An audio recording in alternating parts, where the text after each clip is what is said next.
That's all trip இது ஒரு auto மற்றும் கேப் புக்கிங் ஆப். சின்ன டவுன்களுக்கு விசேஷம், கோயில், குளம்னு டூர் போறவங்க ஆட்டோ கேப் கிடைக்காம ரொம்ப கஷ்டப்படுவாங்க. அவங்களுக்கு இந்த ஆப் ரொம்ப பிரயோஜனமா இருக்கும். கீழே டிஸ்கிரிப்ஷன்ல இருக்க லிங்கை கிளிக் பண்ணி தட்ஸ் ஆல் ட்ரிப்பை டவுன்லோட் பண்ணிக்கோங்க. உற்பத்தி விலையை தமிழக அரசு உயர்த்த வேண்டும் என டெல்டா பாசன விவசாயிகள் சங்கத்தின் கூட்டத்தில் விவசாயிகள் கோரிக்கை விடுத்தனர். மயிலாடுதுறை அருகே நீடூரில் டெல்டா பாசன விவசாயிகள் சங்கத்தின் பொதுக்குழு மற்றும் செயற்குழு கூட்டம் நடைபெற்றது. இதில் மாவட்ட தலைவர் அன்பழகன், விவசாயிகள் மற்றும் சங்க நிர்வாகிகள் கலந்து கொண்டனர். கூட்டத்தில் கூட்டுறவு மற்றும் தனியார் வங்கிகளில் பெற்றுள்ள அனைத்து விவசாய கடன்களையும் அரசு தள்ளுபடி செய்ய வேண்டும் என கோரிக்கை விடுக்கப்பட்டது.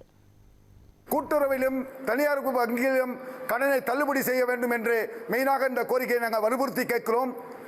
அது மட்டுமல்ல, NPK RR சர்க்கரை ஆலையை மீண்டும் உற்பத்தி செய்ய வேண்டும், விவசாயிகளுடைய வாழ்க்கையில் மலர வேண்டும் என்று மாண்புமிகு முதலமைச்சரை வற்புறுத்தி கேட்டுக்கொள்கிறோம். அடுத்தபடியாக எங்களுடைய மெயின் கோரிக்கையாக விவசாயிகளுக்கு உழக்கூடிய உலக நாட்டுக்கு சோறு போடக்கூடிய விவசாயிகளுக்கு இந்த ஒரு ஏக்கருக்கு இருபோகத்துக்கு 30,000 வழங்க வேண்டும் என்று கேட்டுக்கொள்கிறோம். நெல் விலையை உயர்த்தி தருமாறு குவிண்டால் ஒன்றுக்கு 3,100 உயர்த்தி தர வேண்டும் என்று கேட்டுக்கொள்கிறோம்.